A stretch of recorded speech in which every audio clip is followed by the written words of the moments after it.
السلام علیکم ناظرین، میں خود تسلیم رضا حاضر خدمت ہوں ایک نئی ویڈیو کے ساتھ۔ ناظرین، طلاق آخر کیا طلاق دینے سے ہی بیوی حرام ہوتی ہے یا پھر کچھ اور بھی باتیں ہوتی ہیں جس کی وجہ سے بیوی ہم پر حرام ہو جاتی ہے؟ تو آئیے اسی کے بارے میں، اسی موضوع پر بات کرنے کے لیے اگر اس کی تقریر دیکھیں گے، اسی موضوع پر پھر بات کریں گے۔ آئیے پہلے دیکھتے ہیں ویڈیو۔ ہم نے سورہ مجادلہ کی تلاوت کی۔ مجادلہ کہتے ہیں بحث کرنا، ایک دوسرے سے آپس میں بحث کرنا۔ در حقیقت یہ ایک صحابیہ تھیں جن کے گھر میں کچھ معاملات ہوئے تھے۔ مطلب یہ تھا کہ ان کے شوہر نے ان کو یوں کہہ دیا تھا کہ تو میرے لیے میری ماں کی طرح ہے۔ اس کو زہار کہتے ہیں۔ ایک ہوتی ہے طلاق اور ایک ہے زہار۔ زہار اور طلاق دیکھنے میں سیم ہیں لیکن دونوں کے احکام الگ ہیں۔ میں اکثر یہ کہا کرتا ہوں کہ نوجوان نسل کو بھی یا جو شادی شدہ ہیں ان کو طلاق کے مسائل بھی سیکھ لینا چاہیے، اس لیے کہ ہم داخل ہونے کے راستے تو جان لی ہے لیکن خارج کس سے ہوتا ہے یہ بھی معلوم ہونا چاہیے۔ مثال کے طور پر کسی جگہ آپ انٹر ہو رہے ہیں تو آپ کو یہ بھی معلوم ہونا چاہیے کہ ایگزٹ کہاں سے ہے۔ اسی طرح شادی کے ذریعے سے آپ ایک نئی زندگی میں داخل تو ہو جاتے ہیں، شادی کے مسائل سب سیکھ لیتے ہیں، اور اس میں بھی بہت سارے لوگ نہیں سیکھتے شرعی طریقہ کیا ہے۔ لیکن میں سمجھتا ہوں کن چیزوں سے ٹوٹ جاتی ہے شادی یا نکاح، یہ امپورٹنٹ ہے سیکھنا تاکہ غلطی سے اس دروازے پر نہ جاؤ۔ بہت سارے لوگ طلاق پوری ہو جاتی ہے تب مسئلہ پوچھنے آتے ہیں۔ اس ڈاکٹر کے پاس علاج کرانے کے لیے اپنے بچے کو لے جا رہے ہیں جو بچہ گھر میں مر گیا ہو، وہ کیا علاج کریں؟ علاج ہوگا؟ ابھی سانسیں باقی ہیں اور بیمار ہے، تب آپ ہاسپٹل لے جائیں تو پتہ چلتا ہے کہ کچھ علاج ممکن ہے۔ لیکن یہاں پر گھر میں پوری طلاقیں دے چکے ہوتے ہیں تب پھر مسئلہ پوچھنے آتے ہیں۔ مسئلہ تو آپ کو خود معلوم ہونا چاہیے کہ جب کوئی مرد اپنی عورت کو 3 مرتبہ طلاق کہہ دے تو اس کے لیے وہ حرام ہو جاتی ہے۔ طلاق مغلظہ اس کو کہتے ہیں اور یہ قرآن سے ثابت ہے، وہ اس کے لیے حرام ہو جاتی ہے۔ اجنبی عورت کی طرح ہو گئی، اس سے فوراً وہ الگ ہو جائے۔ اب وہ اس کے لیے حلال اس وقت تک نہیں ہوگی جب تک وہ عدت گزارے، پھر کسی اور سے نکاح کر لے۔ اب وہ دوسرا مرد اپنے اختیار سے جب چاہے اسے چھوڑے، پھر اس کی عدت گزارنے کے بعد پھر یہ پہلے شوہر کے لیے حلال ہو سکتی ہے۔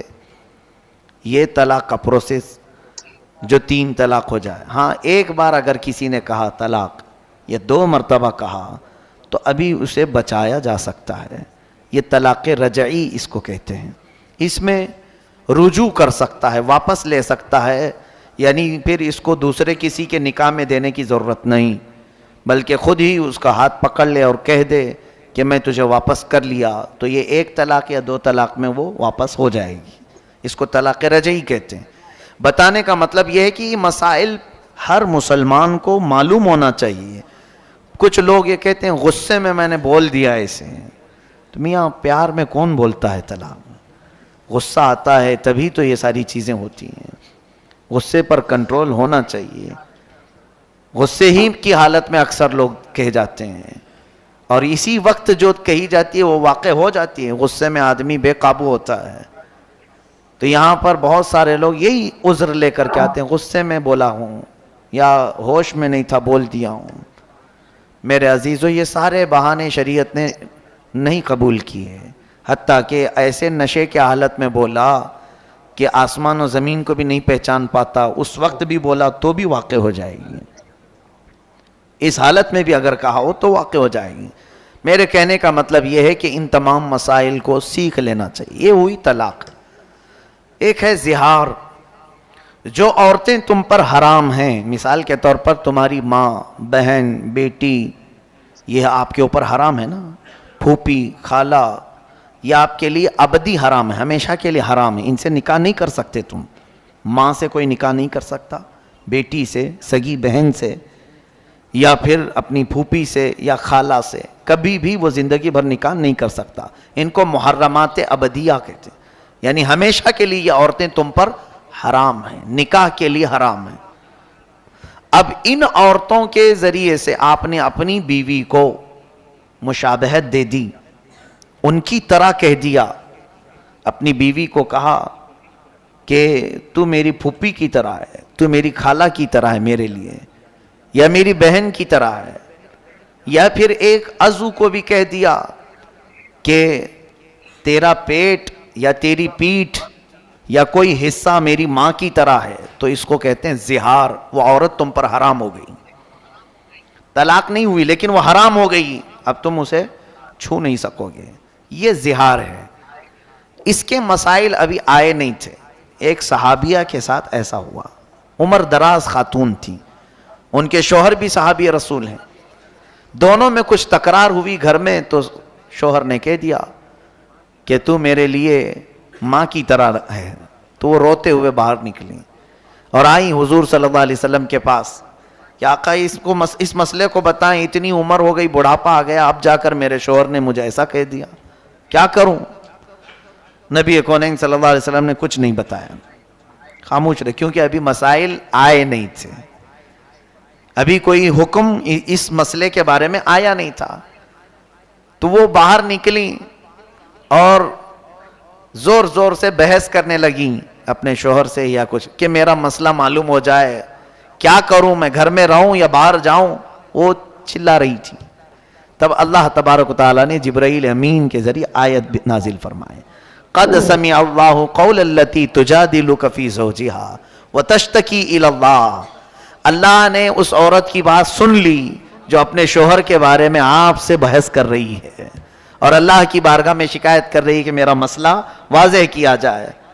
واللہ یسمع تحاورکما ان اللہ سمیع بصیر. اللہ نے آپ دونوں کی گفتگو کو سن لیا ہے اور اللہ سمیع و بصیر ہے، سنتا بھی ہے، دیکھتا بھی ہے. اب آگے مسائل اللہ نے نازل فرمائے. الذین یظاہرون منکم من نسائہم ما ہن امہاتہم، ما ہن امہاتہم یعنی وہ تمہاری مائیں نہیں ہیں، لیکن اگر تم نے ایسا کہہ دیا تو یہ غلط کیا تم نے، غلط کیا تم نے. اب کیا کرے؟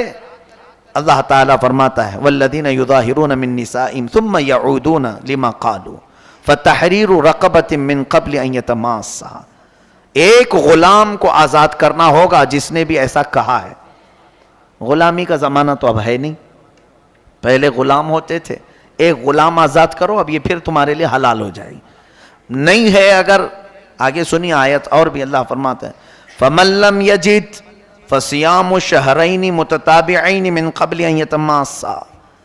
جس کے پاس غلام نہیں ہے تو پھر وہ کنٹینیو 2 مہینے روزے رکھے، تب جا کے وہ تمہیں حلال ہوگی. 2 مہینے مسلسل روزے رکھے. ایک بھی اگر بیچ میں چھوٹ گیا تو پھر اثر 9 رکھے. 60 روزے رکھنا ہوگا. شہرین متتابعین، اللہ نے فرمایا 2 کنٹینیو روزوں، 2 مہینوں کو روزے کی حالت میں گزارنا ہوگا، لیکن اتنے دنوں تک عورت کو چھو نہیں سکتے، وہ تمہارے لیے حرام ہے. اب یہ بھی اگر کوئی نہیں کر سکا 2 مہینے کے روزے، آگے رب تعالیٰ فرماتا ہے فَمَن لَّمْ يَسْتَطِعْ فَإِطْعَامُ 60 مسکینا. تو 2 مہینے کے روزے نہیں رکھ سکتا تو 60 مسکینوں کو کھانا کھلائے. وہ ایک ٹائم پہ کھلائے یا ایک مسکین کو 60 دن کھلائے، دونوں صورتیں ہیں. اب یہ 60 مسکینوں کو کھانا کھلانے کے بعد پھر تمہاری بیوی تمہارے لیے حلال ہوگی. طلاق کا پروسیجر الگ ہے اور اس کا الگ ہے. یہ زہار کہتے ہیں. یہ زہار کے مسائل شروع پارے میں ہی بیان ہوئے، لیکن خبردار اے میرے عزیزو، کچھ لوگ یہ زہار کو یا طلاق کو گالی سمجھتے ہیں. گالی دینا یعنی عورت کو کیوں بھائی طلاق کیوں کہا؟ گالی دینے کے لیے کہہ دیا. یہ گالی نہیں، گولی ہے، نکل جاتی ہے. گالی اس طرح سے نہیں ہوتی، اور در حقیقت اسلام میں گالی حرام ہے. ہاں، ڈانٹنے کی نیت سے تم کچھ اور الفاظ استعمال کر سکتے ہیں، اس کو کسی بھی طرح سے آپ ڈانٹ سکتے ہوں تو دوسرے الفاظ میں ڈانٹیں، لیکن یہ الفاظ طلاق کے یا زہار کے ہرگز نہ بولیں. کبھی بھی اپنی عورتوں کو کسی نے اگر یہ الفاظ استعمال کر لیے کہ تو میرے لیے میری ماں کی طرح ہے، میری بہن کی طرح ہے، میری بیٹی کی طرح ہے، تو میرے لیے میری پھوپھی کی طرح ہے، میری خالہ کی طرح ہے، تو یہ الفاظ جو ہیں زہار کے ہیں، عورت اس پر حرام ہو جاتی ہے. پھر اگر حلال کرنا ہے واپس اپنی عورت کو تو کنٹینیو 2 مہینے کے روزے رکھے، یا تو پھر 60 مسکینوں کو کھانا کھلائے، تب وہ عورت حلال ہوگی. تو اس سے اندازہ کیجئے کہ ہمارے یہ خانگی جو مسائل ہیں، ازدواجی زندگی کے جو مسائل ہیں، یہ سیکھنا کتنا ضروری ہے. کیا ان مسائل سے سارے لوگ واقف ہیں؟ کیا یہ سارے لوگ جانتے ہیں زہار کیا ہوتا ہے؟ کیوں نہیں سیکھے؟ قیامت کے دن اگر تم میں سے کسی کے ساتھ ایسا معاملہ ہو گیا اور پکڑے گئے، اللہ تبارک و تعالیٰ نے پوچھا کہ تو اپنی بیوی کے ساتھ زہار کیا تھا پھر بھی ایسی زندگی گزارتا رہا، رب تبارک و تعالیٰ کی بارگاہ میں اگر کسی نے یہ کہا کہ مولا مجھے معلوم نہیں تھا، تو 2 پکڑ ہوگی. سیکھا کیوں نہیں، اس پر بھی مار پڑے گی، اور کیا کیوں، اس پر الگ سزا ہوگی. جو انجانے میں گناہ کرتا ہے اس کی 2 سزا ہیں، اور ایک نہ سیکھنے کا، کیونکہ اللہ نے فرمایا کہ تمہارے لیے کیا نبی کا حکم نہیں آیا تھا، طلب العلم فریضۃ علی کل مسلم و مسلمہ، ہر مسلمان مرد اور عورت پر اتنا علم سیکھنا فرض ہے جس سے وہ اسلامی زندگی گزار سکے. یہ علم تو ہر ایک مسلمان پر فرض تھا، تم نے نہیں سیکھا، یہ غلطی تمہاری ہے. تو 2 سزائیں ہیں وہاں پر، ایک نہ جاننے کی سزا اور ایک گناہ کرنے کی سزا. اس لیے میرے عزیزوں ان مسائل کو باریکی کے ساتھ یاد کر لو. آج لوگ بڑے بڑے ڈسکشن میں رہتے ہیں، انٹرنیٹ پر مناظرے کرتے رہتے ہیں، اور وہ بھی جس سے ان کا حاصل ہی نہیں، کچھ ضرورت نہیں ہے، ایسی چیزیں پوچھتے رہتے ہیں. تاریخ کی باتیں، حضرت موسیٰ علیہ السلام ناشتے میں کیا کھاتے تھے، حضرت عیسیٰ علیہ السلام کا گھر کیسا تھا، حضرت ابراہیم علیہ السلام کس وطن میں رہتے تھے، یہ تاریخی انفارمیشن ہے. تم یہ پوچھو کہ کون سی چیز میرے لیے حلال ہے اور کون سی چیز میرے لیے حرام ہے. کمائی کے معاملات میں، کھانے پینے کے معاملات میں، گھریلو زندگی کے معاملات میں، نماز کے مسائل، وضو کے مسائل، یہ تمام چیزیں چھوڑ دیا، اور پھر انٹرنیٹ میں لا یعنی چیزیں جس سے اس کا یعنی عملی زندگی میں کوئی تعلق نہیں ہے، ایسے مسائل میں یہ پڑ گئے.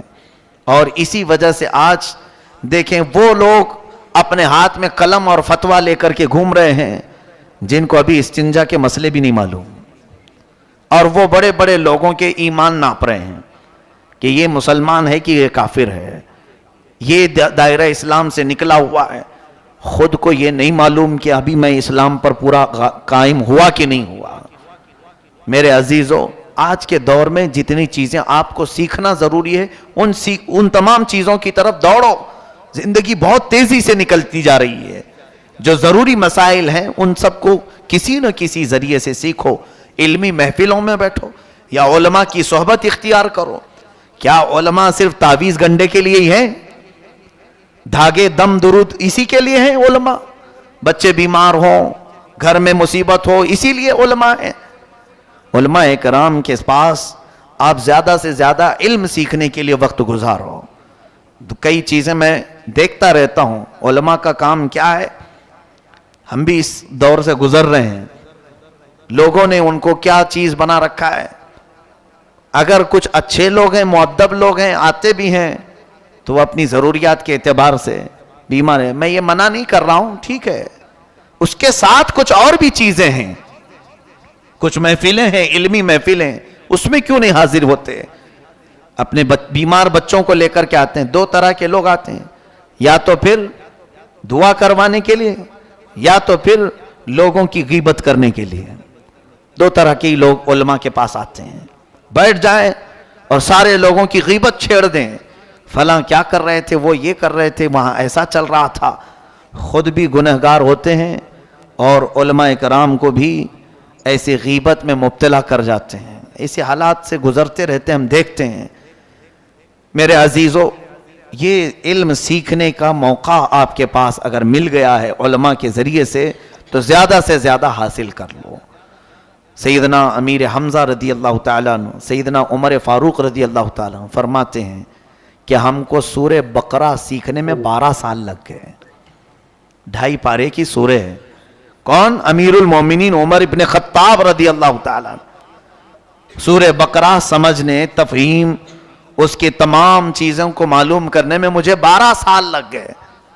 اور خود میرے آقا صلی اللہ علیہ وسلم سورہ ہود کے بارے میں فرماتے ہیں کہ سورہ ہود نے مجھے بوڑھا کر دیا. اور ہم ہیں کہ چھونا بھی نہیں چاہتے، قاعدے قوانین معلوم بھی نہیں کرنا چاہتے. ہو سکتا ہے کچھ علماء تھوڑی دیر کے لیے ناراض ہو جائیں آپ کے پوچھنے کے طریقے سے، لیکن چھوڑو مت.